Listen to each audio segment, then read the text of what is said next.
Hello friends, welcome back to my YouTube channel. आज जो topic हम देखने जा रहे हैं वो है कॉन्स्टिट्यूशन ऑफ इंडिया। जैसा कि मैंने पिछले वीडियो में बताया था कॉन्स्टिट्यूशन के इंट्रोडक्शन को, आप चाहे तो मेरे चैनल को विजिट करके वीडियो को देख सकते हैं। तो चलिए आज के टॉपिक को हम स्टार्ट करते हैं। आज जो हम देखेंगे कि कॉन्स्टिट्यूशन के अंदर क्या क्या है। जो पहला हम देखते हैं वो है preamble. It's an introduction. It highlights the salient features of Constitution.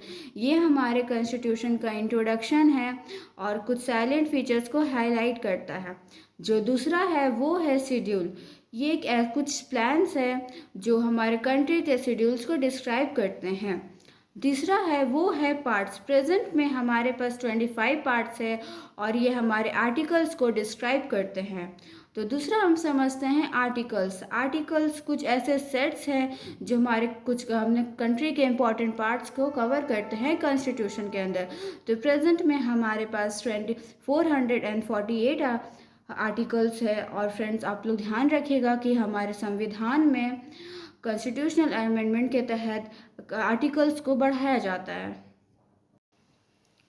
आइए हम समझते हैं प्रियम्बल को।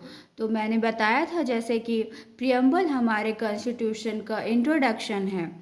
तो फ्रेंड्स, आप लोग ध्यान रखिएगा जो हमारा संविधान जो बन के रेडी हुआ है वो हर कुछ देशों के संविधान के आइडिया को लेकर के बना हुआ है। तो जो हमारा प्रियम्बल का आइडिया है वो लिया गया था यूएसए के संविधान से और इसका लैंग्वेज लिया गया था ऑस्ट्रेलिया के संविधान से। It's an introduction of constitution. मैंने बताया था ये हमारे कॉन्स्टिट्यूशन का इंट्रोडक्शन है। It also describe as the identity card of the constitution. इसे हमारे कॉन्स्टिट्यूशन का आइडेंटिटी कार्ड भी माना जाता है। Based on the objective resolution moved by PT Jawaharlal Nehru in the constitution assembly. जो हमारा प्रियम्बल है वो ऑब्जेक्टिव रेजोल्यूशन जो कि हमारे प्रधानमंत्री थे जवाहरलाल नेहरू कॉन्स्टिट्यूशन में लाए थे इस प्रियम्बल को। तो फ्रेंड्स, इस पार्ट को हम लोग बाद में देखेंगे। आइए हम लोग प्रियम्बल को थोड़ी डीप में समझते हैं। Sovereign, socialist, secular, democratic Republic.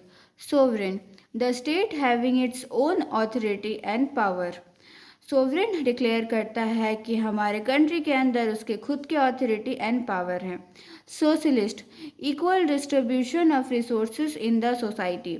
Socialist declare करता है हमारे कंट्री के अंदर इक्वल डिस्ट्रीब्यूशन रिसोर्सेज के, चाहे वो किस भी फील्ड में रिसोर्सेज हो, political, religious, culture and many more.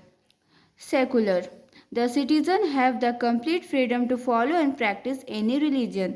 Secular describe करता है हमारे सिटीज़न को कि हमें किसी भी धर्म को फॉलो करने का अधिकार है, किसी भी धर्म को प्रैक्टिस करने का हक है। Democratic, it elects of the people, by the people and for the people. Democratic declare करता है हम लोग खुद से अपने सरकार को चुनते हैं। और ये भी आप लोग जानते होंगे कि हम लोग का कंट्री एक लार्जेस्ट डेमोक्रेटिक कंट्री वर्ल्ड में माना जाता है। आइए हम समझते हैं republic. A government where no one holds public power as a priority rights. हमारे गवर्नमेंट को कोई हक नहीं है हमारे राइट्स को छीनने का। आइए हम प्रियम्बल के ऑब्जेक्टिव्स को समझते हैं। पहला ऑब्जेक्टिव है justice. Citizen can not be discriminated on the grounds of caste, religion and gender. हमारे कॉन्स्टिट्यूशन, हमारा प्रियम्बल हमें अधिकार नहीं देता है कि हम किसी को भी डिस्क्रिमिनेट करें उसके कास्ट पर, रिलीजन पर और जेंडर पर। दूसरा है liberty, the freedom that Indian citizen have in their daily lives.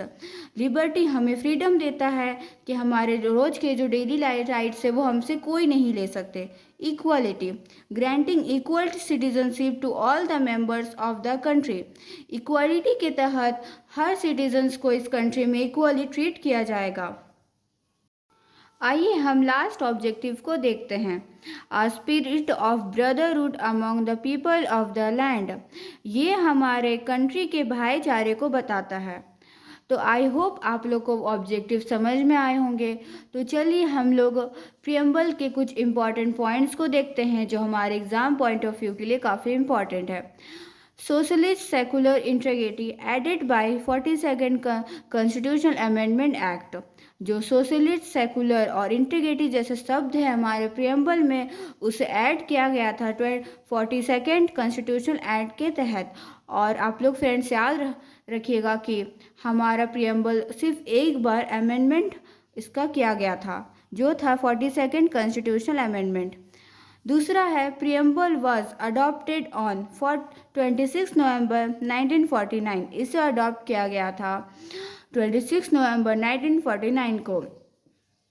It was written by Pandit Jawaharlal Nehru. इसे मैंने बताया था कि इसे पंडित जवाहरलाल नेहरू के द्वारा लिखा गया था।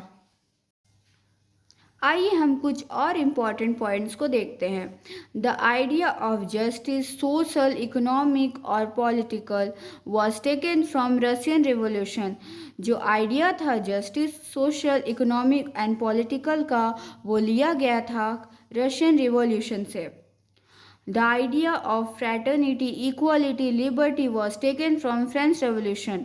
फ्रैटर्निटी इक्वालिटी और लिबर्टी का वर्ड्स जो लिया गया था वो फ्रेंच रेवोल्यूशन से। आई होप स्टूडेंट्स आप लोग को आज का टॉपिक समझ में आया होगा।